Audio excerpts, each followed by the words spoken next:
نکی ہیلی کے مطابق اس بات کے ناقابل تردید اور ٹھوس شواہد موجود ہیں کہ ایران یمنی باغیوں کو مسلح کر رہا ہے۔ ان تمام ہتھیاروں میں ایران میں بنے پرزے شامل ہیں، کچھ ایران کی دفاعی صنعت کے تیار شدہ ہیں۔ یہ سب اس بات کا ثبوت ہے کہ ایران بین الاقوامی برادری کی خواہشات کے برخلاف کام کر رہا ہے، اور یہ محض ایک واقعہ نہیں ہے بلکہ یہ ثبوت ایرانی رویے کا ایک پیٹرن دکھاتا ہے جس میں ایران اقوام متحدہ کی قراردادوں کے برخلاف شدت پسندی اور تنازعات کے بیج بو رہا ہے۔ ان کا کہنا تھا کہ امریکہ کانگریس اور اقوام متحدہ کی سلامتی کونسل کے اراکین کو سعودی عرب سے ملنے والے ملبے کے جائزے کے لیے مدعو کرے گا۔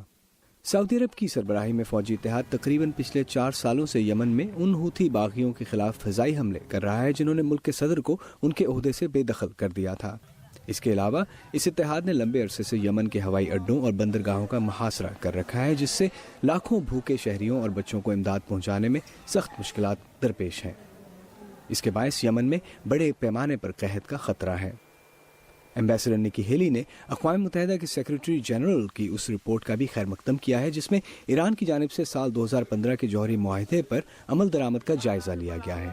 جہاں اس رپورٹ میں کہا گیا ہے کہ ایران معاہدے کی پاسداری کر رہا ہے، وہیں اس میں مختلف ممالک کی جانب سے مہیا کی گئی معلومات بھی شامل ہیں جن کے مطابق یمن کے قریب سے ایسے ہتھیاروں کو قبضے میں لیا گیا ہے جو شاید ایران کی جانب سے باغیوں کو پہنچائے جا رہے تھے، لیکن میزائلوں کے حوالے سے کوئی مصدقہ اطلاع اس رپورٹ میں شامل نہیں۔ نکی ہیلی کا کہنا تھا کہ ٹرمپ انتظامیہ اتحادیوں سے مل کر ایران کے برے کردار کو روکنے کے لیے اقدامات کرے گی۔